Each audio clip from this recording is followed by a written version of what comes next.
Muy bien, doctores, muy buenas tardes ya. Disculpen la demora de 2 minutos. Vamos a comenzar con la clase. ¿Sí podemos ya, doctores? Ya, ¿se ve la presentación? Ya, muy bien. Hoy día vamos a hablar pues, sobre la patología de páncreas. El que les habla es el doctor Andrés Anamba Chaguara, es asistente de cirugía, cirujano asistente del Hospital Nacional Daniel Alcide Carrión.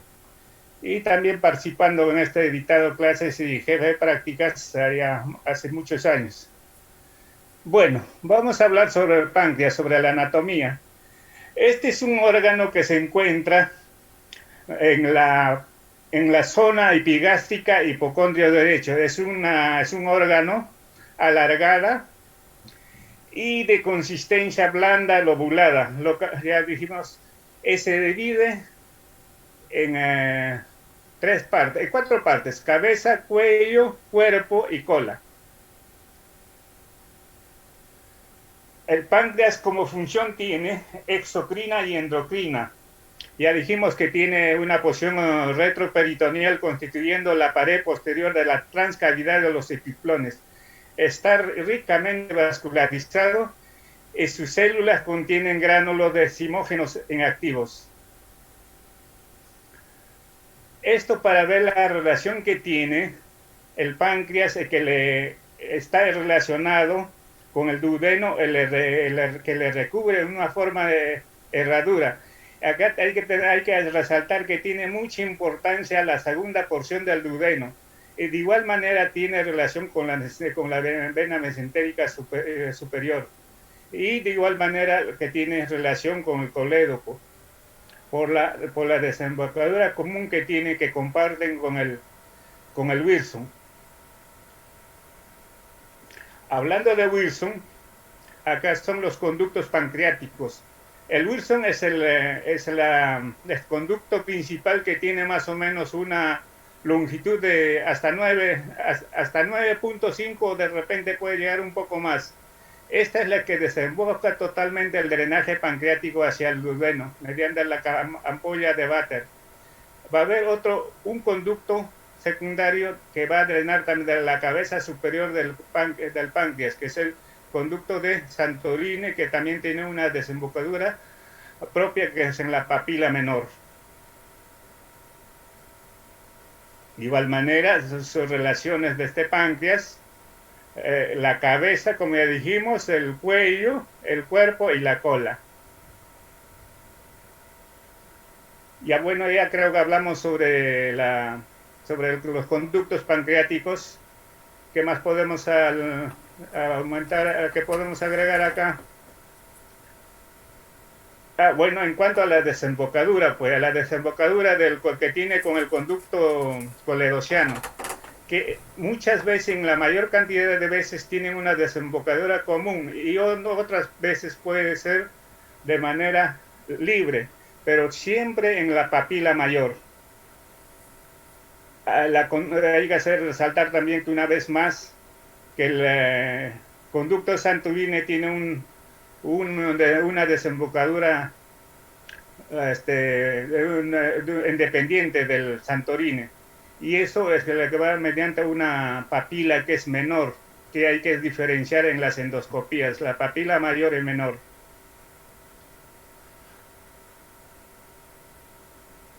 Funciones. Tiene una función exocrina, la que va a intervenir en la digestión, y va a producir una secreción que contiene enzimas capaces de hidrolizar proteínas, grasas y carbohidratos.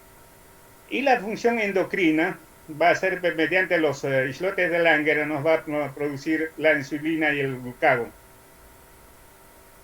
Y las células de delta que producen también la somatostatina.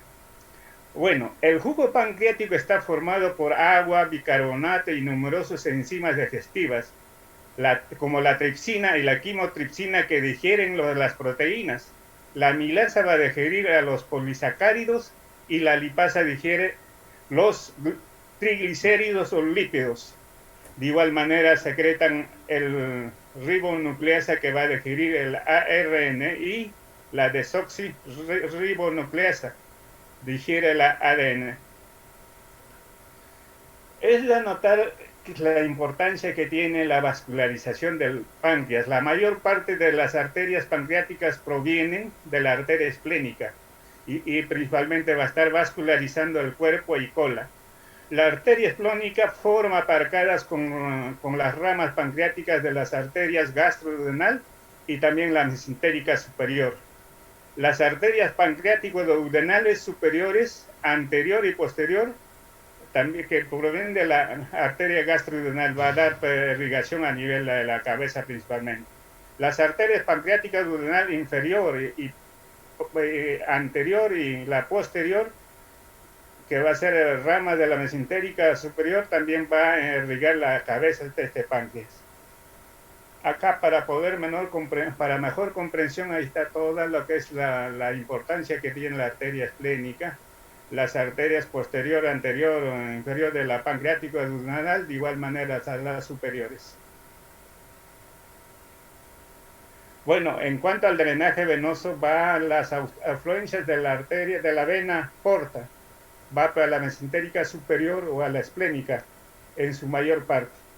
El drenaje linfático van a los ganglios pancreático esplénicos a lo largo de la arteria que va a estar que le acompaña a la arteria pancreática, o van también a los ganglios pilóricos.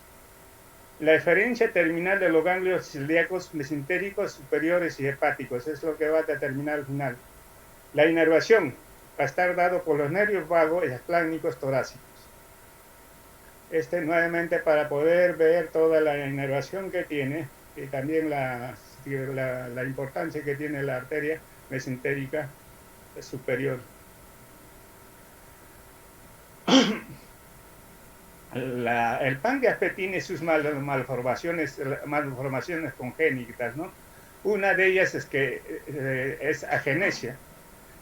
Es raro, pero sí se presenta y está asociado a las malformaciones graves que puede presentar el feto, y se produce a las mutaciones o más que todo de los cromosomas. En este caso tenemos también el páncreas dividido.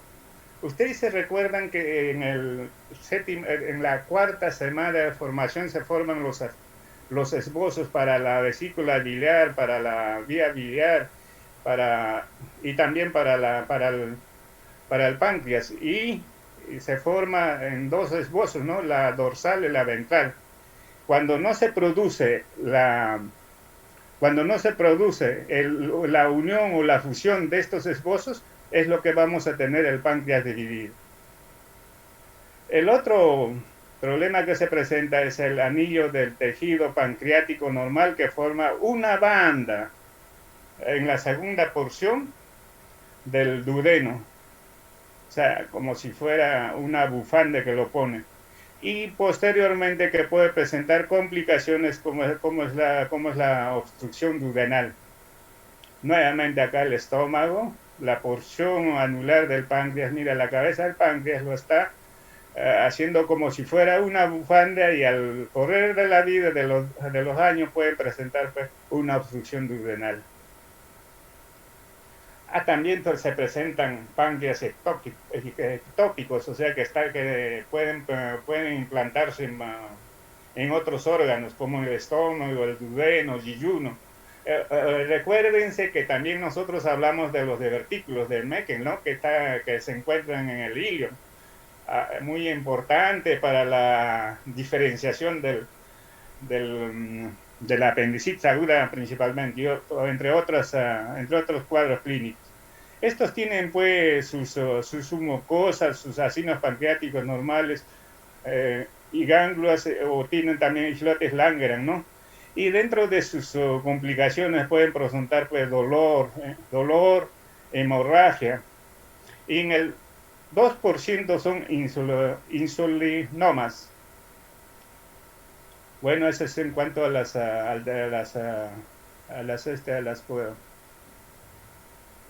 alteraciones congénitas, ¿no? Bueno, ahora nos toca hablar lo que es pues, la pancreatitis aguda, un cuadro muy importante que le dan mucha importancia y que si es muy grave, pues acá interviene todo lo que es la especialidad de medicina interna, de igual manera los colegas del UCI, de igual manera los que tienen que ver con los exámenes de imaginología y también los cirujanos.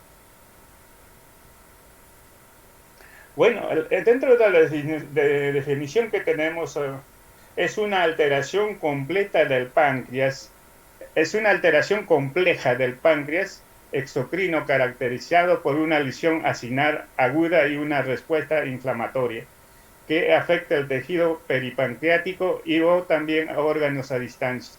Entonces hay que anotar de que hay un daño a nivel de una lesión a nivel del tejido acinar de una forma aguda y dentro de esto va a haber una respuesta inflamatoria y que va a afectar una vez que se produce toda una inflamación, entonces va a afectar no solamente al páncreas, sino también al espacio peripancreático y también puede extenderse o se extiende ya a órganos a distancia. En este caso, si es intraabdominal, va a comprometer todo lo que es el etiplum, lo que es el intestino delgado, el estómago, el intestino grueso, etcétera, etcétera, y también produce pues, todo un proceso de saponificación y una infección secundaria. Epidemiología. Bueno, puede producir pues, en cualquier edad, ¿no? Pero lo que se ha visto que se presenta más, más en la etapa de 30 a 70 años. Se ha visto que se presenta más en mujeres, pero de etiología biliar, mientras que en los hombres es de etiología alcohólica. Ya esto ya se comprende por lo que tienen afinidad los hombres, ¿no? De estar ahí tomando, ¿no? La mortalidad en general es de 5 a 10%. Esto principalmente en la pancreatitis aguda grave, ¿no? Puede aumentar a 35% más si existen complicaciones. Entonces, las complicaciones pueden ser que nos lleven a mayor cantidad de mortalidad. Y si se produce una necrosis y hemorragia dentro del páncreas, podemos llegar hasta el 50%. Pero la necrosis o hemorragia se presenta a 5 a 10% en una forma concreta, una de ellas nomás, en todos los casos, ¿no?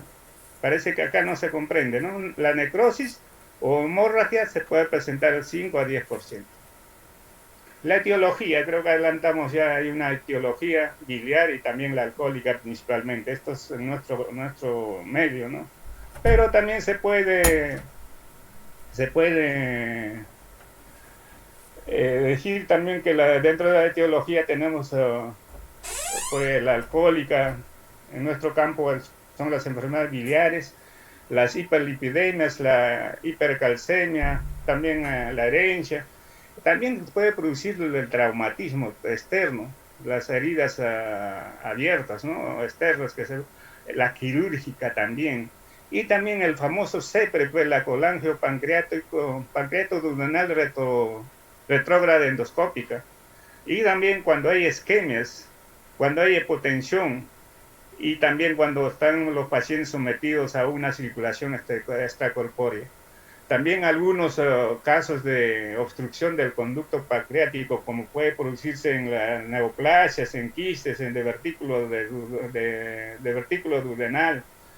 También de igual manera en esos pacientes que tienen pues, problemas de fusión de la páncreas dorsal y ventral, ¿no? En estenosis ampular, obstrucción duodenal y infecciones por virus, bacterias o parásitos y hongos. Bueno, vayamos a revisar lo que es la etiología biliar. Tiene que producirse una obstrucción en ampolla de Vater para que se pueda producir una pancreatitis y una obstrucción a nivel de la ampolla Vater y un retroceso o estancamiento de la secreción pancreática. En eso entonces tenemos, como hay un aumento de la presión intracanalicular, pancreática, entonces vamos a tener un edema y disfunción de la ampolla de Vater. En estos casos, en todos los casos que se ha hecho pancreatitis, solamente se ha encontrado en un 20%, en un 20% de aquellas personas que han hecho pancreatitis. Pero se ha hecho un examen en las heces, se ha encontrado que hay un porcentaje de 85 a 98%, 94% de litos en las heces. Entonces, la etiología es alto, pues, ¿no? Es 70, de 65 a 70% de origen biliar.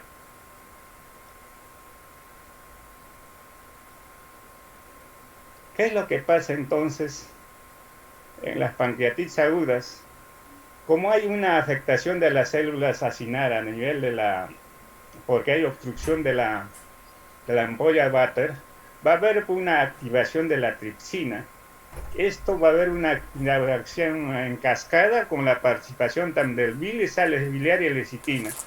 Y hay una activación en cascada del sistema cininas, elastasa, lipasa y la fosfolipasa, pues produciendo todo un proceso inflamatorio de autodigestión del páncreas.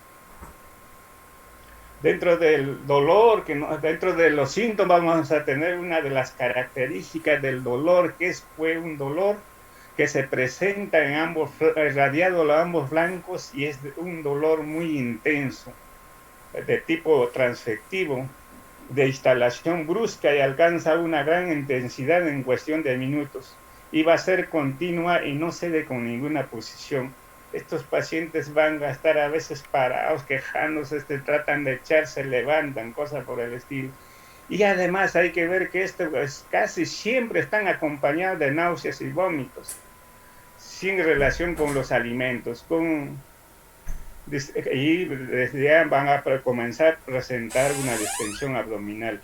A esto se va a agregar, como ya les dije, a la ansiedad de diaforesis y también se presenta taquicardia. Entonces, al examen físico vamos a encontrar pues una distensión abdominal. Depende en cuánto tiempo ha pasado, ¿no? Estos pacientes ya tienen una pancreatitis de varias horas o de repente un día, entonces ya vamos a ver que hay signos de deshidratación. Y vamos a ver que hay signos que nosotros ya no lo vemos estos tiempos, pero sí anteriormente era los signos de Turner y de Cullen y de Fox, que son signos equimóticos a nivel de los flancos, a nivel en la parte inferior de los flancos y también a nivel de la región de la cicatriz umbilical. Ese es de Cullen. Entonces, anteriormente nosotros la pancreatitis lo dividíamos pues, en pancreatitis aguda, moderada y grave. Pero actualmente, según los acuerdos de Atlanta, en 1992 ya hay un acuerdo de que solamente lo dividimos al pancreatitis aguda leve y aguda grave.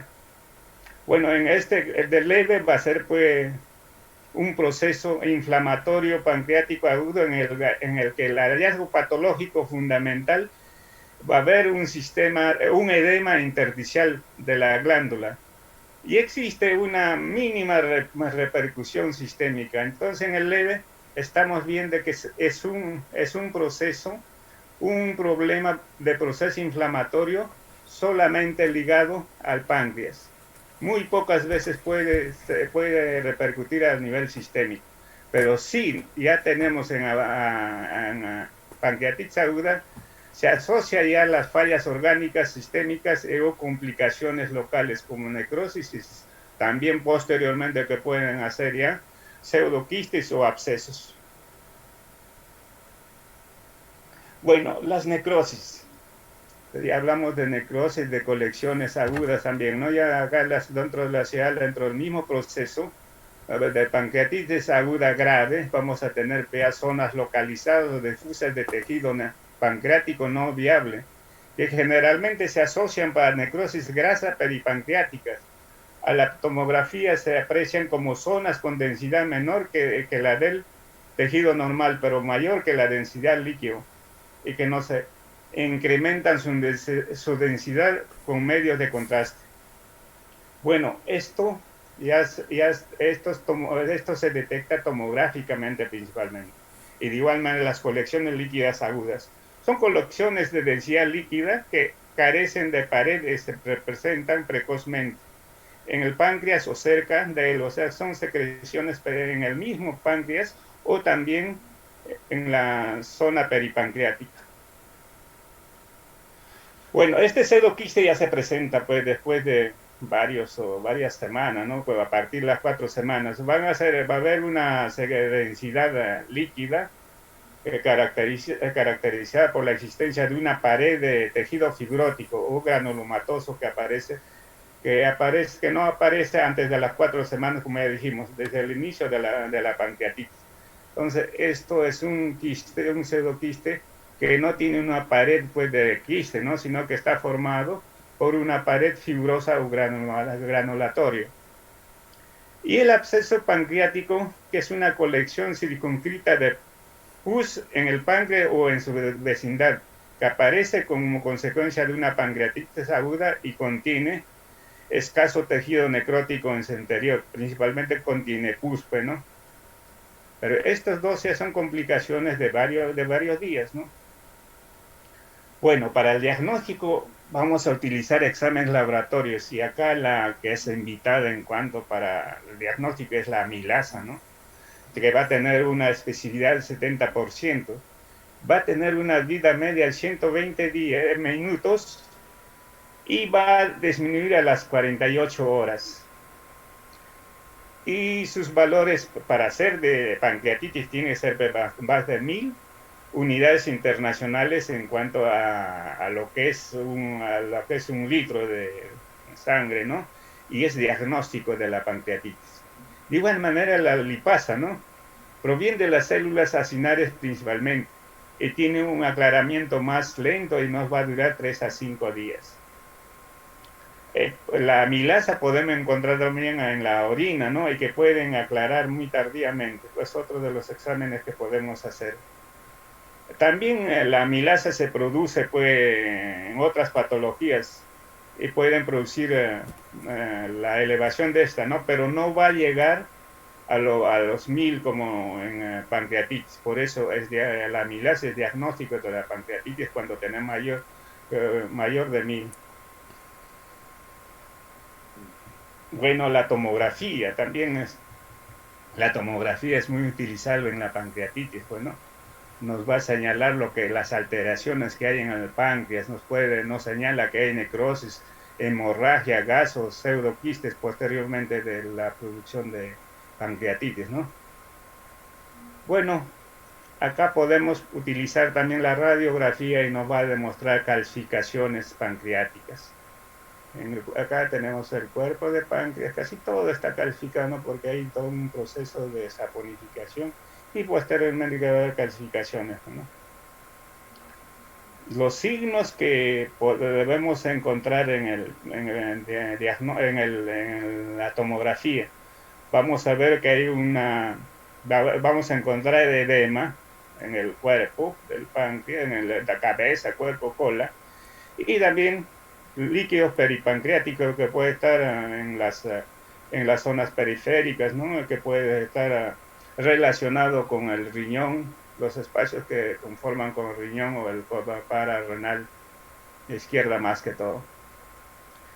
Bueno, se ha tratado de hacer pues exámenes para diagnóstico etiológico y se ha hecho examen de pruebas hepáticas. Entonces vamos a encontrar para una elevación rápida de las transaminasas.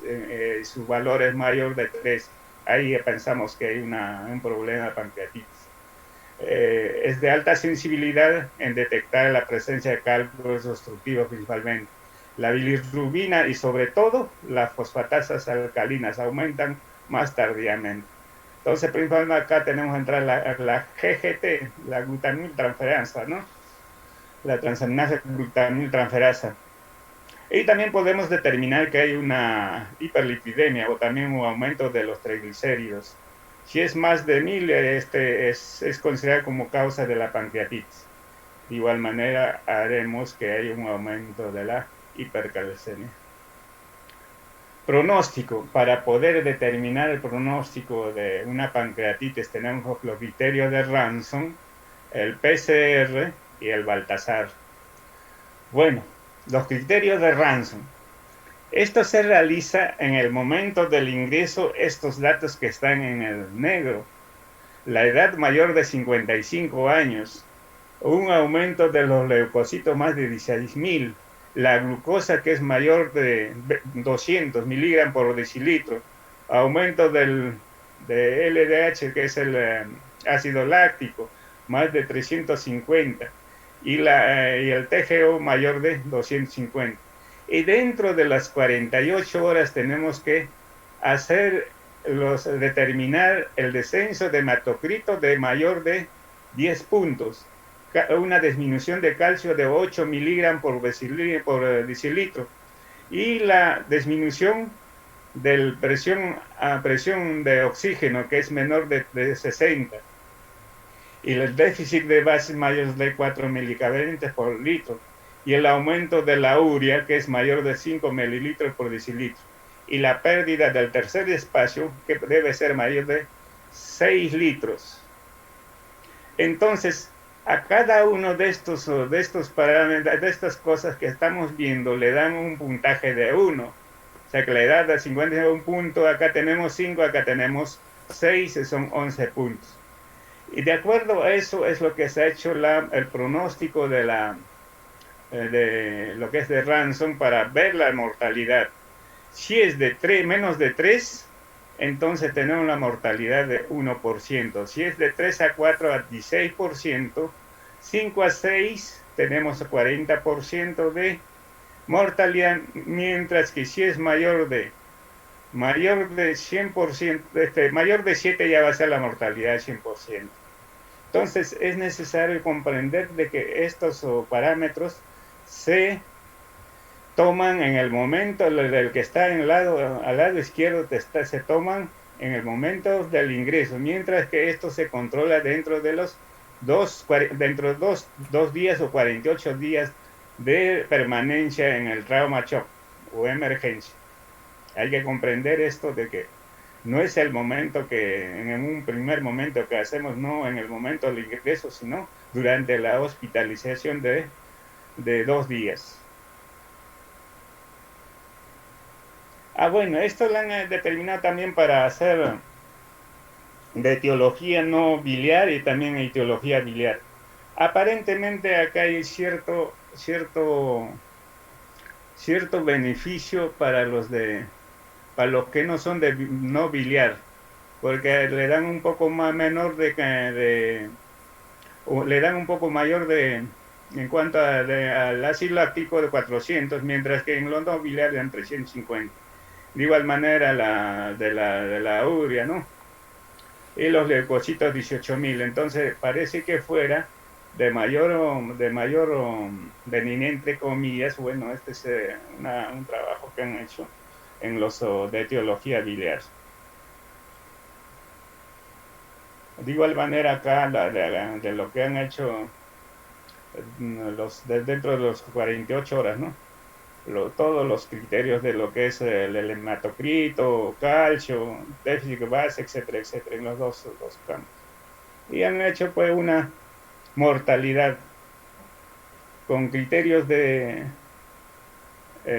mortalidad con 3 criterios 28%, ¿no? Que en relación a lo que habíamos hecho acá aumenta, ¿no?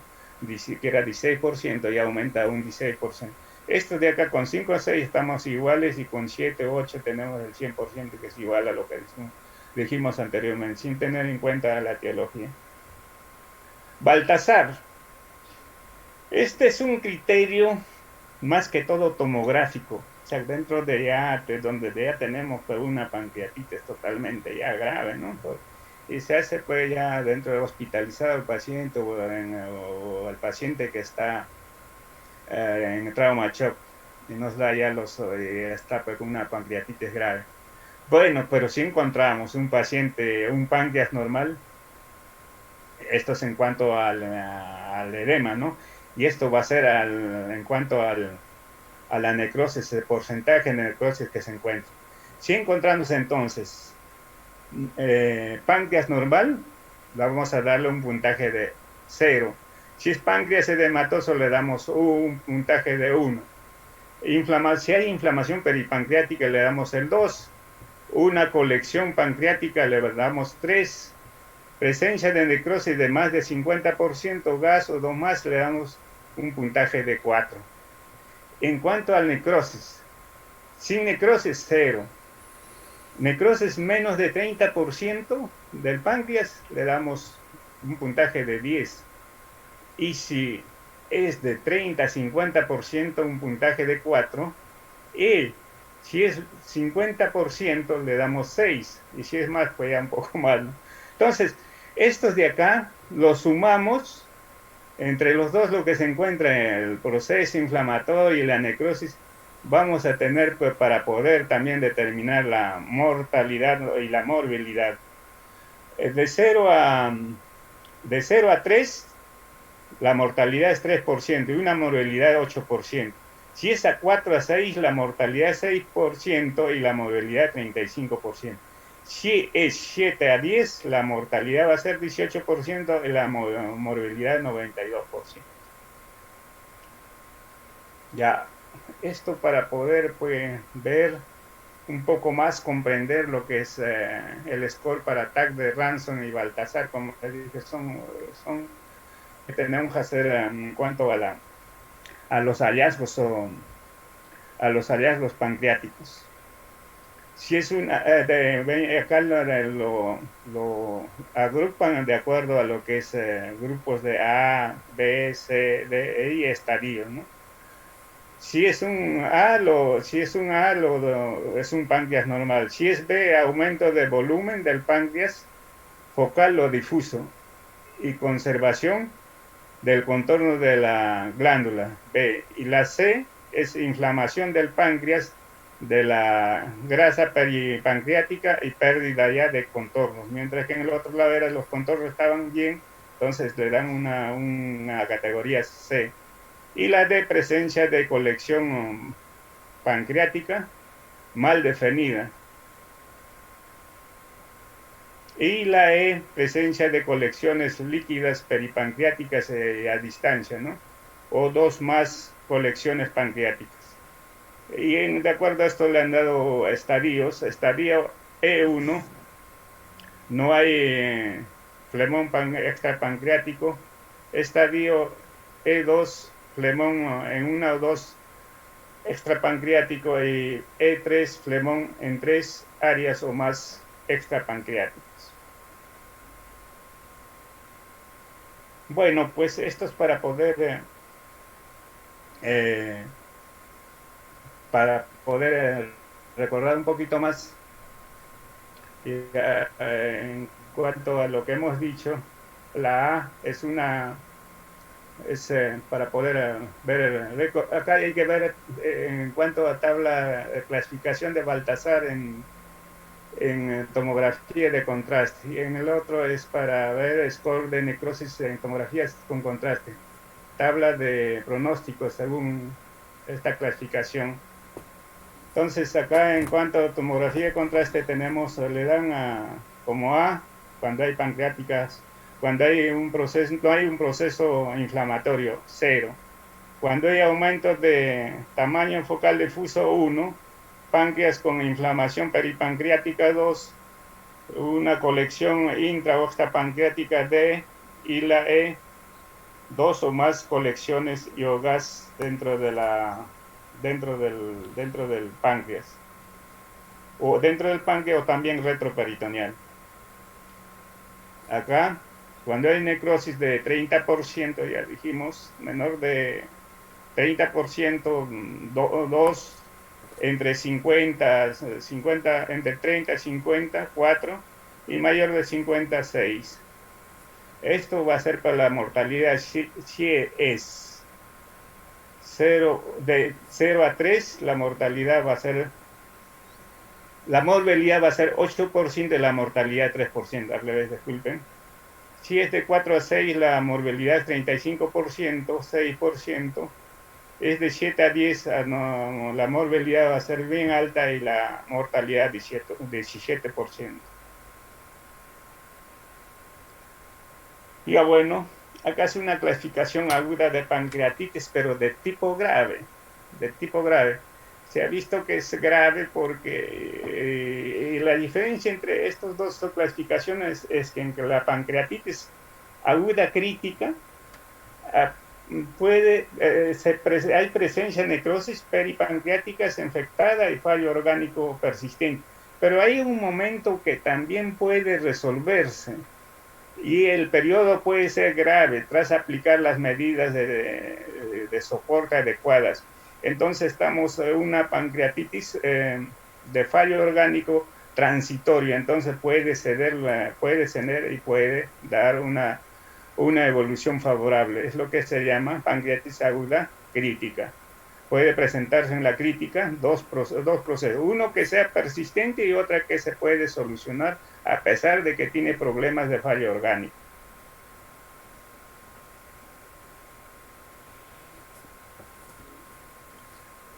Bueno, drenaje percutáneo de colecciones o líquidas o agudas o pseudoquistes.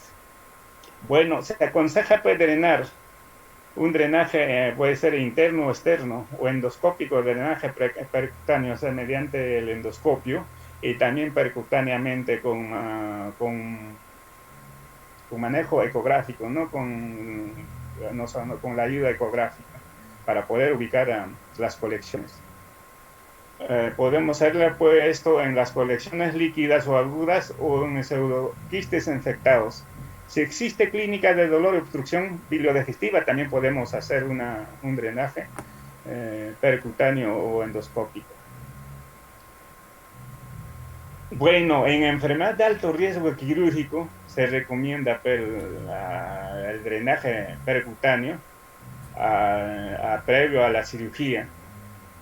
Entonces, pacientes que no pueden entrar a sala de operaciones y presentan colecciones, entonces podemos recomendar hacer este drenaje externo. El objetivo del drenaje percutáneo no es pues, la resección del tejido pancreático, porque se produce una necrosis, ¿no? Sino el control de la sepsis. A pesar de ello, hasta el 50% de pacientes con necrosis infectada tratados con drenaje percutáneo sobrevivieron sin necesidad de cirugía posterior. Entonces, acá la benignidad que tiene el drenaje percutáneo. Este es un problema un poquito difícil de explicarlo, si los vamos a tratar de hacerlo. Ustedes saben que la presión intraabdominal tiene una presión de 3, más o menos de 3 a 5 hasta 7. Pero como hay un proceso inflamatorio intraabdominal, todo un proceso de saponificación, hay un proceso que comienza a comprometer todo el epíplon, los intestinos, entonces va a haber un aumento de proceso inflamatorio y va a haber un aumento de la presión intraabdominal. Entonces vamos a tener que medir esta presión intraabdominal cuando hay este compromiso de pancreatitis graves principalmente.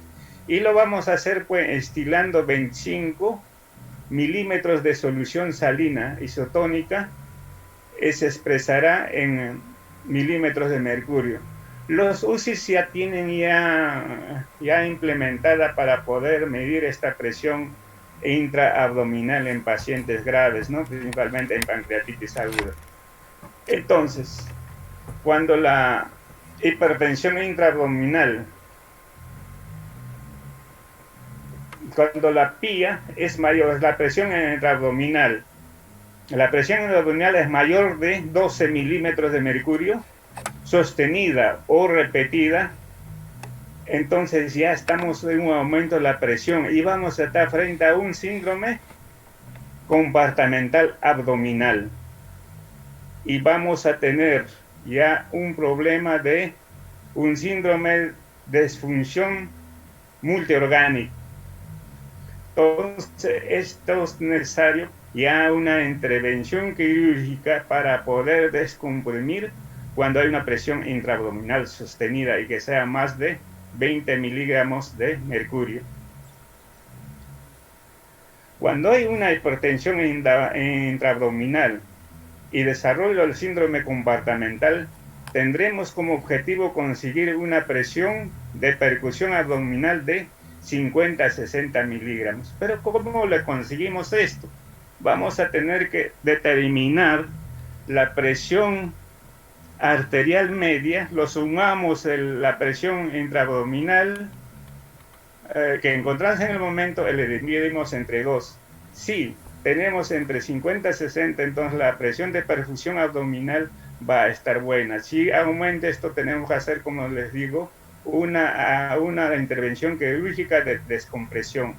Y si hacemos una cirugía de descompresión, tenemos que aprovechar para hacer la necrosectomía, lavados y también evacuar todas las drenajes que podemos encontrar. Y muchas veces pues, no tenemos la capacidad de cerrar la cavidad abdominal porque está muy tensa y a veces inclusive vamos a encontrar una cavidad abdominal congelada en que todo está, no se puede mover, que es como si fuera una gelatina. En esos casos, lo mínimo que se hace es drenar todas las colecciones que hay. Ese deja pues, drenaje y tendremos que, si no se puede cerrar la pared, entonces en ese caso dejaremos pues una bolsa de Bogotá, o sea, un abdomen abierto. Y posteriormente vamos a tener que utilizar ese abdomen abierto para poder posteriormente hacer lavados y también drenajes. O hacer también, si se van a los días, todo el problema inflamatorio cede, entonces ya podemos tener la capacidad o la oportunidad de entrar y al páncreas y hacer la necrosectomía. Bueno, en pancreatitis aguda pues tenemos que tratar a nuestro paciente en una unidad de cuidados intensivos en UCI. Entonces, tenemos que adoptar medidas generales como el ayuno, tiene que ser NPO, ayuno total. Luego tenemos que utilizar una vena central, un PVC, y utilizar analgésicos potentes. La sonda nasogástrica es de estricta necesidad para evitar náuseas o vómitos, o también prevenir los ilioparalíticos. Bueno, ya les dije, una pancreatitis hay que estar en UCI, NPO, líquidos electrolitos intravenosos, de acuerdo a la necesidad que se tiene. Tenemos que hacer un tratamiento específico, ¿no? Si hay complicación de infección, tenemos que utilizar antibióticos, también disminuir la secreción pancreática y gástrica. Hay que hacer una identificación y control de complicaciones posteriormente. Entonces, para poder dar tratamiento, como les dije, hay que dar un antibiótico terapia, pues, ¿no? Si hay infección ya procesos de abscesos, ¿no? Proceso de formación de abscesos, si determinamos que hay ya infección secundaria, entonces tendremos que utilizar ciprofloxacino, que nos va a cubrir a E. coli y también a Klebsiella. También hay que utilizar antifúngicos, la anfotericina y colestina. La alimentación lo podemos, como está en NPO y estos pacientes tienen que estar mucho tiempo en UCI, entonces tendríamos que implementar la alimentación parenteral y dar todos los requerimientos proteicos, glucosa, también algunas vitaminas que debemos complementar. Estos pacientes van a necesitar una oxigenoterapia, sea en catéter o en mascarilla, y muchos de ellos van a la intubación mecánica. En lo que es a conclusiones de elección antibiótica en pancreatitis aguda, pues tenemos que podemos utilizar hasta mepemen, ciprofloxacino y metronidazol. Cumplen las premisas de que el imepemen es el antibiótico empírico de elección en las infecciones de necrosis pancreática. Bueno, esto por la razón de que, ¿por qué lo utilizamos empíricamente? Porque no tenemos qué germen está en ese comprometido, en ese compromiso de infección, ¿no? Entonces, empíricamente podemos utilizar imipenem, que es una buena solución. En caso de aislamiento de germen gram positivo en la punción pancreática, se recomienda pues, utilizar la vancomicina sola o también podemos asociar con imipenem. Actualmente no hay suficientes pruebas científicas que apoyen la profilaxia antibiótica contra bacterias o hongos en pancreatitis aguda necrotizante. Pero sí, pues, cuando hay problemas ya de signos de infección, ya tenemos que utilizar pues ya los antibióticos. Ya les dije en medidas de apoyo que tenemos que tener un tratamiento de pancreatitis aguda grave, ¿no? Líquidos tienen que ser pues, intravenosos. Ahí hay que agregar los electrolitos, la cantidad, lo que necesita de reposición. Una analgesia, ya les dije que sea efectivo. Y los antibióticos y el apoyo respiratorio, bueno, inclusive con medicación mecánica. Es necesario tener también una aspiración nasogástrica permanente. Los bloqueadores de H2, pero ahora felizmente ya tenemos los bloqueadores de bomba de protones. También se puede utilizar antiácidos mediante una sonda nasogástrica, anticolinérgicos, el glucagón, la calcitonina, la somatostatina, los péptidos o antagonistas de los receptores de colecistocinina. Bueno, esto es en cuanto al tratamiento de lo que es pancreatitis aguda. Ahora entraremos en lo que es la pancreatitis crónica. Si hay una pancreatitis aguda, también los hay la pancreatitis crónica, ¿no? Entonces, esto es una inflamación del páncreas con destrucción irreversible del parénquima exocrino, posteriormente con fibrosis y desaparición del parénquima del páncreas, ¿no? Entonces es una inflamación que nos va a llevar a una destrucción irreversible del páncreas exocrino, que va a ser reemplazado por fibrosis y va a haber, ya no vamos a tener pues, un páncreas normal, sino ya totalmente ya afibrosado. Bueno, las causas es la obstrucción del conducto por neoplasia, traumatismos o pseudoquistes. También de igual manera puede haber una causa alcohólica, esas personas que consumen mucho el alcohol en forma prolongada, ¿no? Es el más común que se presenta. También hay enfermedades tropicales en su causa, ¿no? Por ejemplo, en África, en Asia se demostrado, ¿no? Algunas veces también sí, pues, hay de forma causas hereditarias por mutación principalmente de cromosomas, ¿no? Y las mutaciones también a nivel de genes que se producen. ¿Cómo es la patogenia? La patogenia se produce una obstrucción ductal por concreciones del aumento de la concentración de proteínas pancreáticas. Entonces va a generar tapones y le produce una obstrucción a nivel del conducto pancreático. Acá también se produce también, por lo que hay obstrucción, entonces hay una agresión oxidativa que va a producir una excesiva cantidad de radicales libres. Esto favorece la fusión de lisosomas y necrosis de las células acinares, inflamación y fibrosis. Bueno, hablaremos algo sobre pseudoquistes. Se forman mediante tejido fibroso de zonas necróticas de grasa y también de las zonas donde se han producido hemorragias cargadas de enzimas pancreáticas. Entonces tiene que haber una zona de necrosis, tiene que haber hemorragia y cargado de enzimas pancreáticas. Entonces tenemos una formación, una colección de pseudoquistes, de un quiste. Suelen ser muchas veces solitarios, pero pueden situarse dentro del parénquima del páncreas o afectar la bolsa de Piplo, ubicado en una zona, también puede estar ubicado en la zona retroperitoneal entre el estómago y el colon transverso o hígado. Estos no tienen pues revestimiento epitelial, tienen solamente una pared de reacción fibrosa. de tejido fibroso y de las zonas, como ya les dije, en las zonas que se han producido en zonas de necrosis y hemorragia. Corresponden al 75% de los casos de los quistes de páncreas. Son precedidos de episodios, de todas maneras, todos los pseudoquistes tienen que estar precedidos por pancreatitis aguda. Esta es una imagen de un pseudoquiste pancreático. Bueno, hasta ahí lo que es las afectaciones que se dan en páncreas, y hablaremos algo sobre cáncer de páncreas.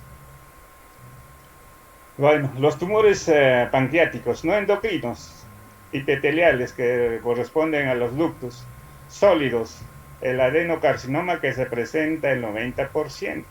También pueden presentarse de tipo quístico, que son adenomas microquístico de tipo seroso, tumor quístico mucinoso, las neoplasia mucina papilar intraductal, también los mesenquimales, como el schwannoma, leomiosarcoma, la rhabdomiosarcoma, liposarcoma u otros. Tumores endocrinos, el gastrinoma, el lipoma, insulinoma, también los de somatostatinoma y otros. Bueno, el cáncer de páncreas es la cuarta causa de muerte por cáncer en hombres y mujeres. Segundo tumor digestivo más frecuente. El tumor digestivo con peor pronóstico. La supervivencia media del no tratado es de 4 a 6 meses desde el momento que se hace el diagnóstico. Y lo peor, que a veces se hace el diagnóstico de una manera tardía. Solo el 10 a 20% son susceptibles de resección con intención curativa. De 10 pacientes, 1 a 2 pacientes se puede hacer una resección con intenciones curativas. Y tras una cirugía curativa, el mayor de 20% sobreviven al año y menor de 5% a los 20 años. Más frecuentes en mujeres de 2 a 1, que se presenta en el 7º y 8ª década de vida, en 80% en mayor de 60 años.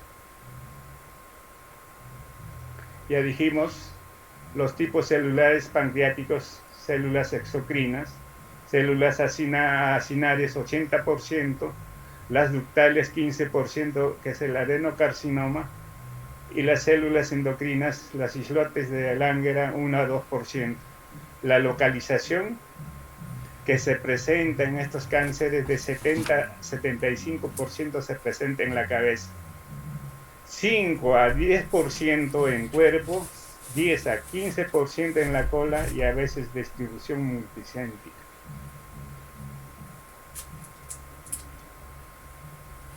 Mira, las manifestaciones clínicas no se presentan en la etapa temprana, ¿no? Se van a presentar en mayor de 5 a 5 centímetros, se llama, ¿no? Menor de 2 centímetros no se presenta. O también cuando ya hay invasión del conducto biliar en el 90% y el pancreático en el 15% y también al duodeno, ¿ya? Entonces, cuando hay obstrucción biliar vamos a tener ictericia progresiva, ¿no? Pacientes que no van a tener color en las heces.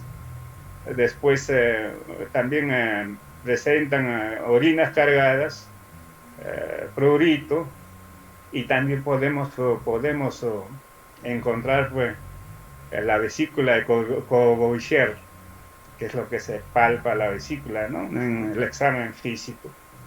Y cuando hay obstrucción pancreática puede conllevar a una pancreatitis crónica.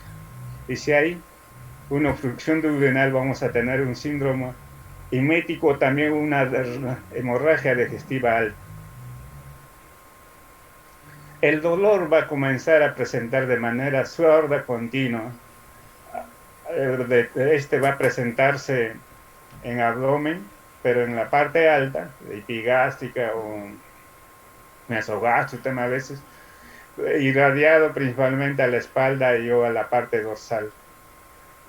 Este dolor va a empeorar por la noche y también el de cúbito supino Mejora en la anteflexión. Cede mal, no cede, no responde a los analgésicos. Causas de este dolor porque hay pues ya invasión de los plexos nerviosos y hay obstrucción de los conductos, como dijimos anteriormente.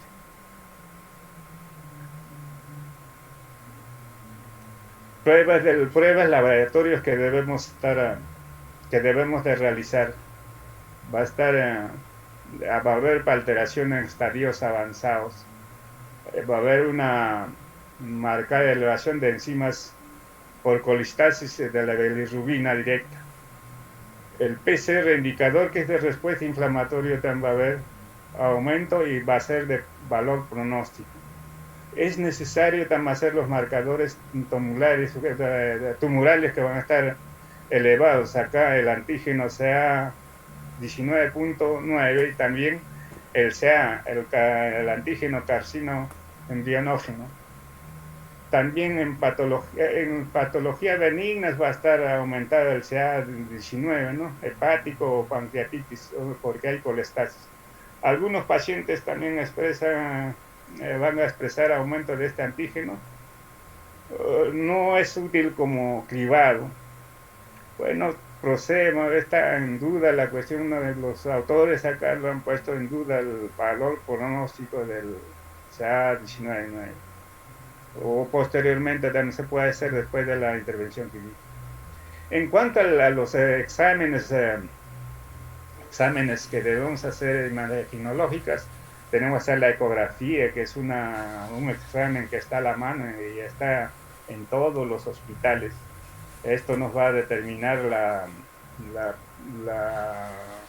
el compromiso o la obstrucción de las vías biliares o vías pancreáticas.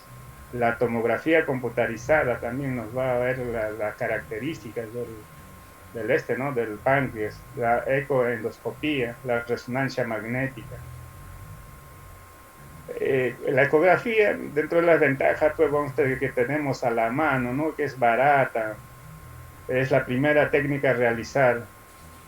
Y si hay ictericia, pues vamos a tener una dilatación de la vía biliar y la vía pancreática y podemos determinar el nivel de obstrucción. La sensibilidad de esta ecografía es 95%, si el tumor es mayor, y podemos detectar ya si el tumor es mayor de 3 centímetros. Permite el estudio citológico. Las limitaciones, el problema que no se puede tomar cuando hay distensión abdominal y hay en los intestinos gas, ¿no? Y también la obesidad, especialmente para el cuerpo, esto es especial para el cuerpo y cola de páncreas. Esto, las desventajas, las limitaciones es que tenemos que tener personal entrenado y capacitado para hacer los estudios de ecografía. En cuanto al TACS, las limitaciones, bueno, van a ser un poco, algunos centros no tienen pues la tomografía a la mano, ¿no? Pero sí es la técnica de elección para la estadificación y la mejor para valorar la extensión o compromiso del tumor que lo tenemos que determinar si está localizado o hay invasión vascular o hay invasión de otros órganos también, ¿no? Metástasis. Y también nos va a determinar la resecabilidad tumoral y ya les dije, las metástasis a distancia. Y lo bueno de esta tomografía es que nos va a detectar tumores menor de 2 centímetros. La diferenciación entre las adenopatías inflamatorias neoplásicas, ¿no? Por la consistencia que los presenta, ¿verdad?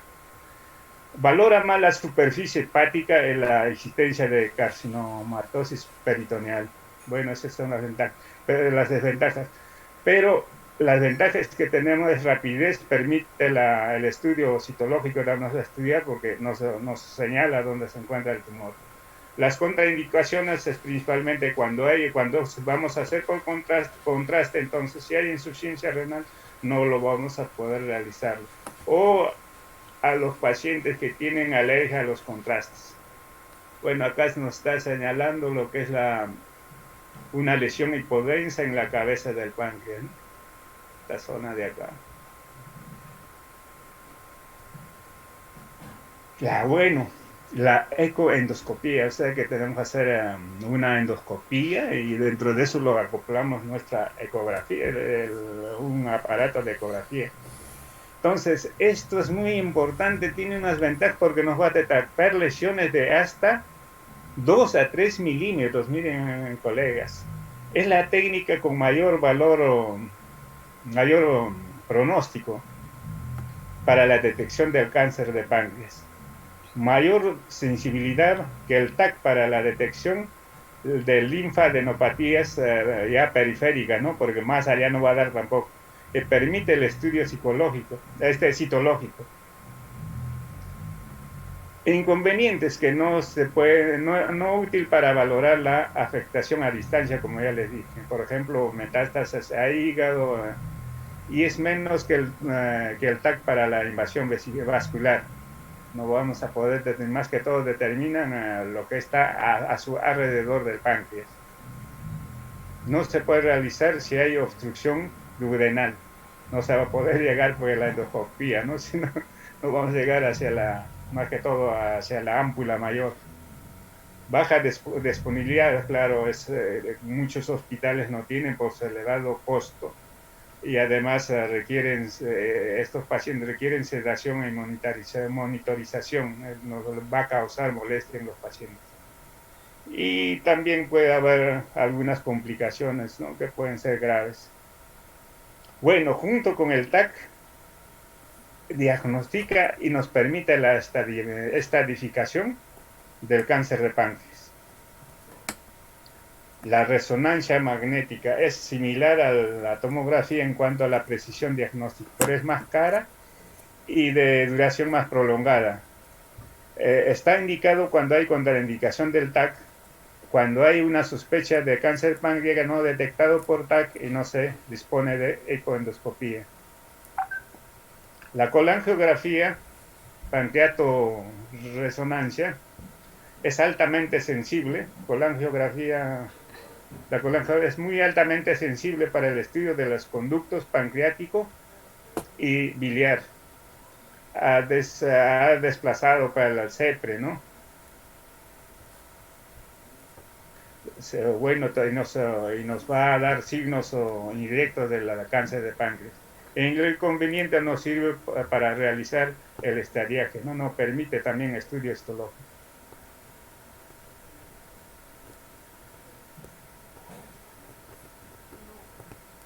La colangiopancreática retrógrada endoscópica, la CEPRE, ¿no? Eso nos va a dar signos indirectos de infiltración de los conductos biliares y pancreáticos.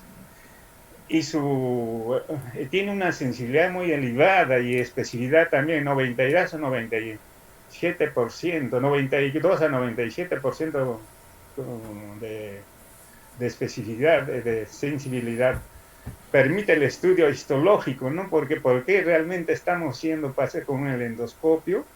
Para poder hacer y si llegamos a la ámpula podemos hacer un cepillaje, ¿no? Tomar muestras, o también podemos hacer inclusive la ampulotomía, ¿no? Bueno, a veces tiene sus complicaciones graves, ¿no? Como produce una pancreatitis, una hemorragia, perforación cuando hacemos, como les dije, la papilotomía.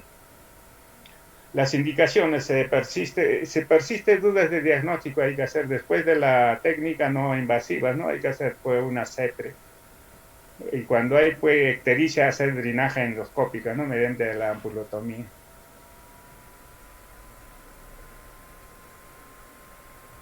El diagnóstico diferencial de cáncer tenemos que hacer pues de una tumoración en la región ampular, que puede ser una ampuloma o tumor duodenal de tipo benigno, ¿no? Linfomas, otros tumores pancreáticos que son sólidos, ¿no? Que son tumores de carácter endocrino. Bueno, llegamos a lo que es pues la cirugía en el cáncer de páncreas y la pero esto tiene que ser con intención curativa, ¿no? Y la técnica es la técnica de Whipple o Whipple.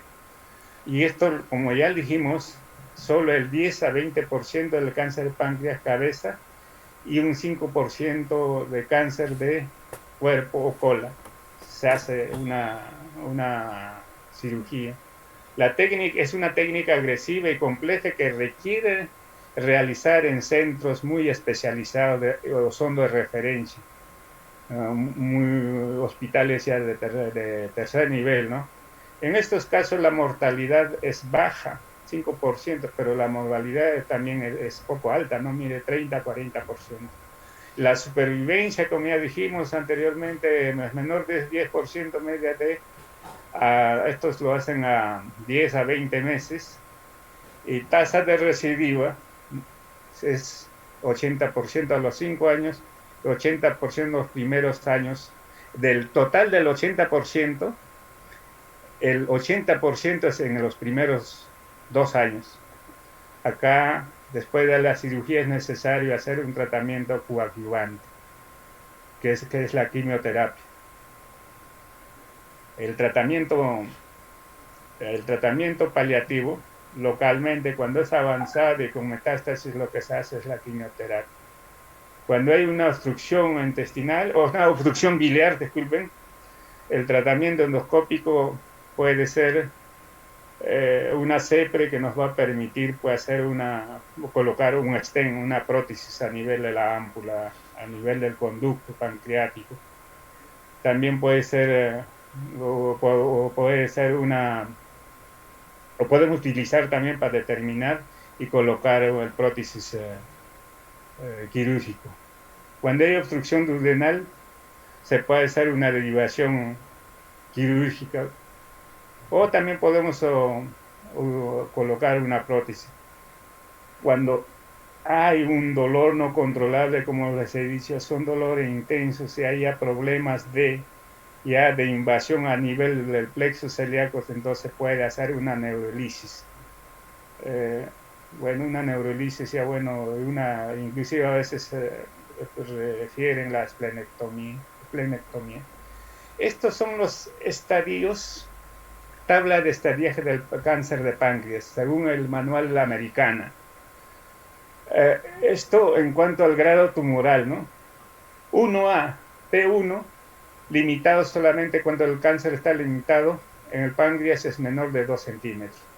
T2, 1B, limitado el páncreas y es mayor de 2 centímetros. T3, 1B o T2, 2A, extensión más allá del páncreas, sin afectación de arteria mesentérica o tronco ciliaco. Acá tiene que incluir a la vena mesentérica superior o portal. T4, estadio 3, tumor extrapancreático que afecta arteria mesentérica o tronco ciliaco. En estos casos ya son irresecables. Entonces la resección se hace 1B, 1B, 1B o también 2A. Y cuando nosotros lo comparamos, el estadiaje lo tenemos de acuerdo a los hallazgos tomográficos. Entonces, si tenemos N1, los ganglios regionales son positivos. No implican irresecabilidad, podemos hacer resecabilidad porque están comprometiendo a los ganglios que son periféricos al páncreas. Este es el 2B. Todos los dos, entonces, podemos resecar. MB ya son metástasis, ¿no? A distancia, estos ya son irresecables. Bueno, este es un cuadrito que les voy a dejar para que lo estudien ustedes mismos. Entonces el tratamiento también tiene que ser, cuando no se puede operar, pues con radioterapia o quimioterapia. Para hacer un tratamiento quirúrgico es necesario hacer la determinación del estadio. Si el carcinoma del páncreas de la región periambicular está localizado, bueno, pues podemos hacer un estadio, como les dije. Estadio 1 nos indica una enfermedad localizada. Estadio 2, extensión a los tejidos circundantes, duodeno, vena porta o vena mesentérica. Estadio 3 es un metástasis en ganglios linfáticos ya regionales que ya no podemos operarlo, ¿no? Pero aunque ahora los cirujanos más, como hay cirujanos oncólogos, pueden ya resecar inclusive las arterias, ¿no? A las arterias, a la vena porta, la arteria mesentérica superior, hasta la aorta inclusive. Ya son, y el estadio cuarto ya son a distancia. La técnica, ya les dije, es el Whipple. Acá hay un concepto, anteriormente se hacía el Whipple antiguo, lo normal es resecar también el antro. Ahora se trata de hacer la preservación del píloro. Entonces podemos hacer pancreatectomía media o también la pancreatectomía distal. Esta media o de la cabeza tenemos que hacer de todas maneras Whipple. Esta distal podemos hacer de cola o de cuerpo. Esto es de cola, ¿no? Estamos viendo de acá para arriba del cuerpo y para allá se hace una distal, una pancreatectomía distal, pero acá tiene que comprometer con la esplenectomía, o sea que se saca el vaso más. Esta es la cabeza de páncreas, el tratamiento quirúrgico. La resección quirúrgica es la estándar de oro y el único tratamiento potencialmente curativo. La técnica de elección para el cáncer de cabeza de páncreas es la pancreatoduodenoectomía, es la operación de Whipple. Esta técnica involucra la resección de la cabeza del páncreas, todo el duodeno, los primeros 15 centímetros del yeyuno, o sea que tiene que pasar el ángulo de trace, el colédoco, la vesícula biliar y en algunos casos una resección parcial gástrica también, ¿no? Como ya dijimos, la del antro. Esto es pues lo que se hace en cuanto al Whipple, ¿no? Y esto es ya no acá lo han respetado, acá está el tumor del cabeza de páncreas, van a sacar todo lo que es la cabeza de páncreas, su parte del cuerpo también, y de paso van a sacar acá todo lo que se dejan la primera porción del duodeno, llegan al ángulo 3 y unos 25 centímetros, dijimos, 25 centímetros de yeyuno y todo afuera, y también la vesícula es parte del duodeno. Y la reconstrucción va a consistir, bueno, hacer una asa desfuncionalizada, se hace una anastomosis pancreático yeyunal, luego una anastomosis bilioentérica, o sea que acá hay una anastomosis al yeyuno, luego una anastomosis yeyuno duodenal y tenemos totalmente ya reconstruido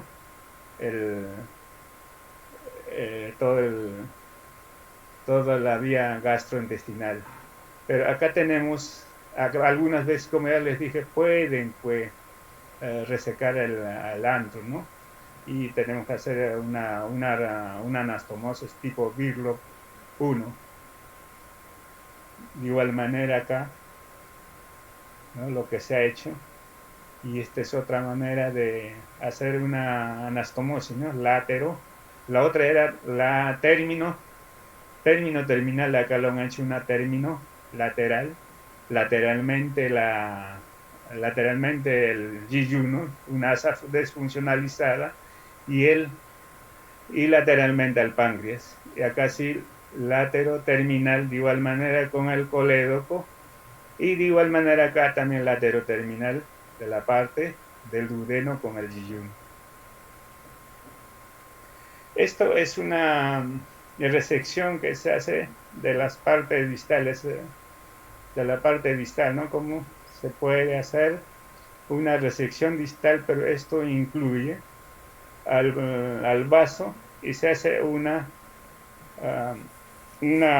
sutura a nivel del páncreas remanente. Bueno, muchas gracias y por favor las preguntas. Ha sido una larga exposición, creo que queríamos hacer de manera más sintetizada, pero no se puede, ¿no? Hay muchas cosas que hablar también. Bueno, doctores, algunas preguntas. En este cuadrito les dejo los quimioterápicos que se utilizan actualmente.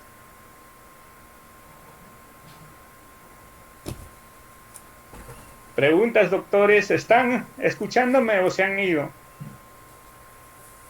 Sí, doctor, aquí estamos. Ah, caramba, yo pensé Sí que lo me habían escuchamos, dejado. doctor. Yo estaba tan triste, de repente me dejaron como a Merino, dije yo. ¿Hay preguntas, doctores? Por favor.